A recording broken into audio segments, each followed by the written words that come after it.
Selamat pagi, siang, sore, malam, Bapak Ibu. Perkenalkan nama saya Aldemas Rafenta. Saya mewakili WPWG, singkatan dari With People We Grow, yang diartikan bersama masyarakat kita tumbuh.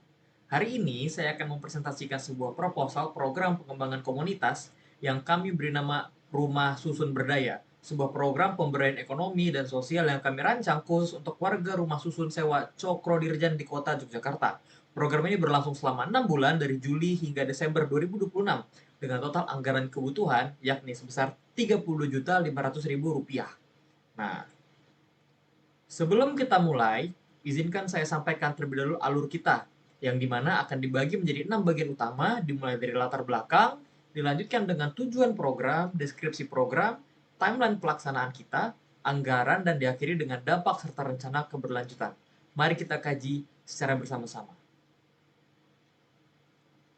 Saya ingin memulai bagian ini bukan dengan data, melainkan dengan sebuah gambaran nyata. Bayangkan sebuah gedung bertingkat di tengah kota Yogyakarta, yang dimana di dalamnya ratusan keluarga tinggal berdempetan. Mereka adalah buruh harian, pedagang kaki lima, bahkan ibu rumah tangga. Orang-orang yang setiap harinya berjuang keras hanya untuk memenuhi kebutuhan makan, bayar sewa, dan menyekolahkan anaknya. Itulah gambaran Rusunawa Cokro Dirjan.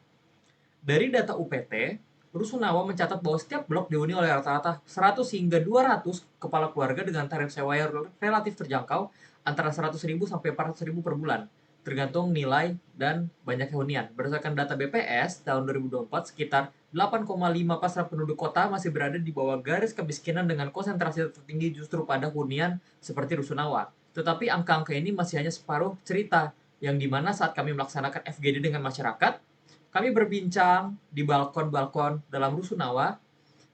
Sebanyak 80% dari mereka, 20 dari 55 orang, menyatakan bahwa mereka tidak pernah sekalipun mengikuti pelatihan keterampilan kerja dalam 2 tahun terakhir.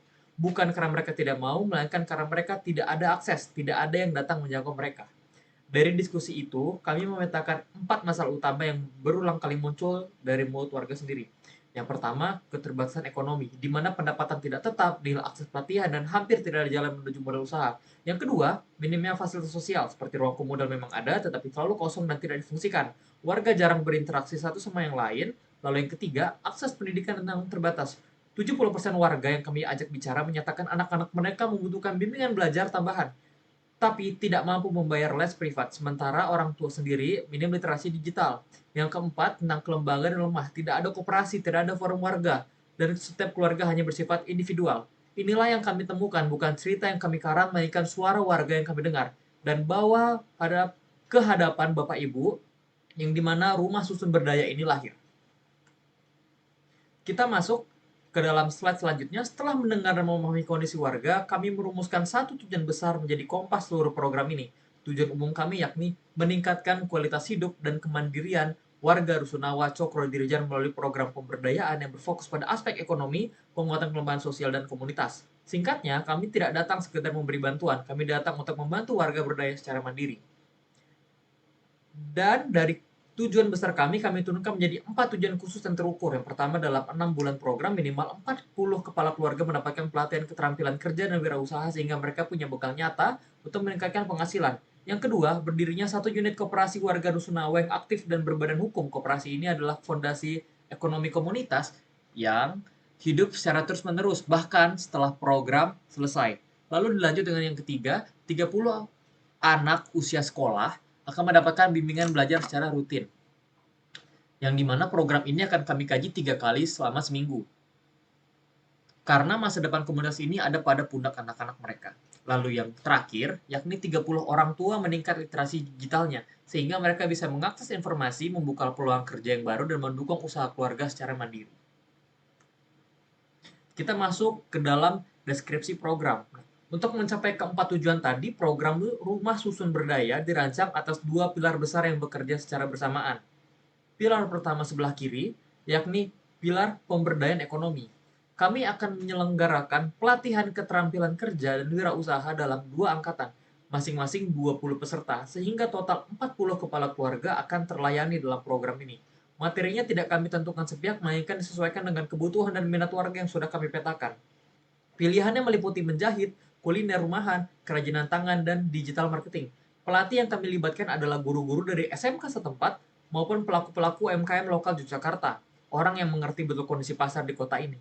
Setelah pelatihan selesai, peserta tidak dilepas begitu saja. Mereka kami fasilitasi untuk membentuk satu kelompok umum UMKM yang dimana UMKM ini akan berbasis komunitas yang kemudian kami dampingi. Nah, sehingga berkembang menjadi koperasi simpan pinjam yang resmi, bukan berbadan hukum melalui Dinas Koperasi, UMKM Kota Yogyakarta. Dan dari koperasi inilah yang akan menjadi tulang punggung ekonomi komunitas jauh setelah program kami selesai. Lalu kita move ke sebelah kanan, pilar kedua yakni penguatan sosial, yang dimana bimbingan belajar anak akan diselenggarakan sebanyak 3 kali seminggu untuk anak-anak usia SD hingga SMP, difasilitasi oleh mahasiswa KKN dan perguruan tinggi setempat dan para relawan. Fokus materinya pada 3 mata pelajaran inti seperti matematika, bahasa Indonesia, dan juga bahasa Inggris, ditambah dengan pengembangan karakter. Bersama dengan itu, orang tua peserta bimbel juga kami akan ajak belajar. 2 sesi pelatihan literasi digital akan kami gelar, yang dimana mencakup cara menggunakan aplikasi perbankan digital, cara mencari lowongan kerja secara online, dan juga cara dalam memanfaatkan media sosial untuk memasarkan produk UMKM mereka. Total program ini menyentuh lebih dari 100 warga sebagai penerimaan manfaat secara langsung. Kita masuk ke slide selanjutnya. Sebelum lanjut ke jadwal dan anggaran, saya ingin sebutkan satu hal yang membedakan program ini dari program bantuan sosial pada umumnya. Yang dimana di sini kita melihat bahwa warga bukan objek program ini, mereka adalah pelakunya. Program ini kami rancang dengan pendekatan ABCD, Asset Based Community Development, yang dimana artinya kami tidak datang membawa solusi yang sudah jadi, melainkan kami membantu warga menemukan dan mengoptimalkan potensi yang sudah ada dalam diri mereka sendiri, bahkan lingkungan mereka. Warga dilibatkan dalam 3 tahap, mulai dari perencanaan dengan adanya FGD musyawarah di mana warga sendiri yang menentukan prioritas mereka, lalu pelaksanaan yang dimana ada kader lokal dipilih dari warga sendiri untuk membangun fasilitator dan menjalankan program. Lalu yang ketiga yakni tahap evaluasi, setiap bulan warga memberikan umpan balik langsung kepada program yang terjadi. Sekarang kita masuk ke dalam kapan dan bagaimana program ini akan berjalan. Program Rumah Susun Berdaya dirancang selama 6 bulan penuh, dari Juli hingga Desember 2026. Di bulan Juli, tim kami akan turun langsung ke Rusunawa untuk melakukan survei mendalam dan pemetaan kebutuhan warga. Bersamaan dengan itu, sosialisasi program mulai dijalankan dan dari tim komunitas mulai dibentuk bersama UPT Rusunawa setempat. Lalu kita move ke bulan Agustus September. Memasuki bulan tersebut, pelatihan keterampilan kerja dan wirausaha mulai berjalan dalam 2 angkatan, di mana di waktu yang bersamaan proses pembentukan dan pendampingan koperasi juga sudah dimulai, karena mendirikan koperasi berbadan hukum membutuhkan proses administrasi yang tidak singkat. Mulai dari waktu September hingga akhir Desember, bimbingan belajar anak belajar rutin sebanyak 3 kali seminggu di bulan Oktober dan November akan kami laksanakan pelatihan literasi digital untuk orang tua dan monitoring dan evaluasi dilakukan setiap bulan. Dan di Desember, seluruh kegiatan diakhiri dengan penyusunan laporan akhir yang mendokumentasikan seluruh proses dan pembelajaran program. Lalu kita masuk ke dalam bagian anggaran. Total kebutuhan dana program ini selama 6 bulan yakni Rp32.500.000. Saya jelaskan satu persatu agar terlihat jelas di mana dana akan dialokasikan. Pada komponen pertama adalah pemberdayaan ekonomi. Pelatihan keterampilan kerja dan wirausaha untuk 2 angkatan yakni sebesar Rp6 juta. Modal usaha mikro bersama untuk kelompok UMKM sebesar Rp10 juta. Perlu saya tegaskan, ini bukan biaya yang habis terpakai. Ini adalah investasi yang akan dikelola oleh koperasi dan terus berputar dalam komunitas. Dan pembentukan serta pendampingan koperasi hingga berbadan hukum sebesar Rp3 juta. Lalu pada komponen B, yakni tentang penguatan sosial, bimbingan belajar anak A selama 6 bulan, yakni sebesar Rp3 juta, dan pelatihan literasi digital dalam 2 sesi sebanyak Rp2 juta. Komponen ketiga yakni manajemen dan monitoring. Koordinasi lapangan dan fasilitas komunitas selama 6 bulan akan kami berikan dana sebesar 6 juta, dan monitoring evaluasi serta laporan akhir sebanyak 2,5 juta, yang dimana totalnya sebanyak 30.500.000. Angka ini adalah estimasi yang sudah kami hitung dengan matang, tidak ada komponen yang mengada-ngada, setiap rupiahnya bisa dipertanggungjawabkan dan akan dilaporkan secara transparan kepada seluruh mitra dan pemberi dukungan. Pertanyaan besarnya adalah, kalau program ini berhasil, apa yang akan berubah? Dalam 6 bulan program, hasil yang terukur dan dapat diverifikasi adalah 40 kepala keluarga telah mengikuti pelatihan dan kini punya keterampilan nyata. Lalu adanya 1 unit koperasi yang sudah aktif dan berbadan hukum. Lalu ada 30 anak yang mendapatkan bimbingan belajar secara rutin 3 kali seminggu dan 30 orang tua meningkatkan literasi digitalnya. Mereka kini bisa mencari kerjaan online, bertransaksi digital, dan memasarkan produk UMKM mereka sendiri. Tapi, jika kita melihat dalam dampak program secara panjang, ini tidak berhenti saat kalender menunjukkan Desember 2026 saja. Dalam jangka panjang, kami harapkan terjadi adanya pendapatan keluarga meningkat 20 hingga 30%, lalu adanya koperasi Rusunawa hidup mandiri sebagai motor ekonomi komunitas Rusunawa, dan prestasi anak-anak meningkat dengan membuka pintu lebih lebar ke generasi berikutnya. Lalu menguatnya solidaritas sosial komunitas, dan yang paling kami impikan yakni model program ini bisa direplikasi di Rusunawa-Rusunawa lain di kota Yogyakarta. Kita masuk, berbicara tentang dampak tanpa ukuran yang jelas hanya akan menjadi retorika semata. Maka kami menetapkan indikator keberhasilan yang spesifik, terukur, dan juga dapat diverifikasi. 40 kepala keluarga peserta pelatihan, yakni dapat diukur dengan daftar hadir, minimal 80% kepuasan peserta diukur lewat kuesioner, satu koperasi aktif berbadan hukum dibuktikan dengan sertifikasi resmi dari Dinas Koperasi, 30 anak peserta bimbel, yakni dengan diukur daftar hadir, dan 30 orang tua yang menikah literasinya diukur dengan pretest sebelumnya, pelatihan dan post-test sesudahnya, sehingga peningkatannya bisa terlihat secara konkret.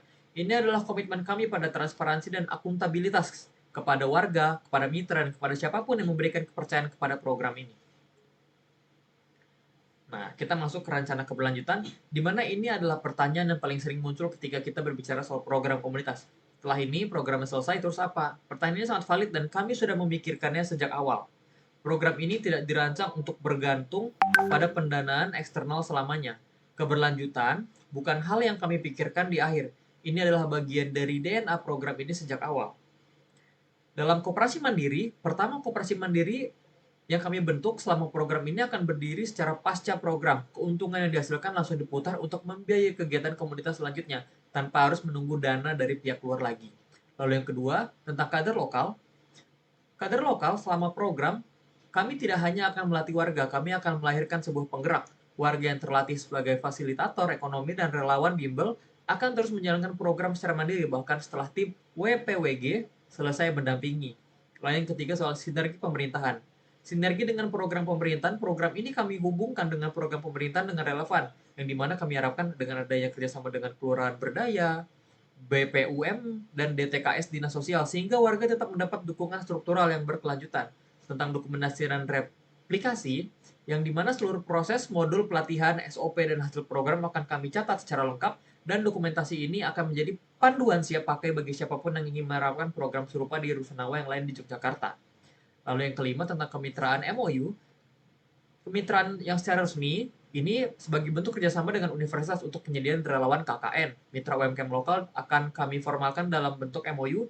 Ini memastikan bahwa sumber daya manusia dan dukungan teknis tetap tersedia bagi warga meskipun program Rusunawa utama sudah selesai. Jadi ketika program ini berakhir di bulan Desember, itu bukan akhir dari ceritanya. Itu hanya akhir dari babak pertama.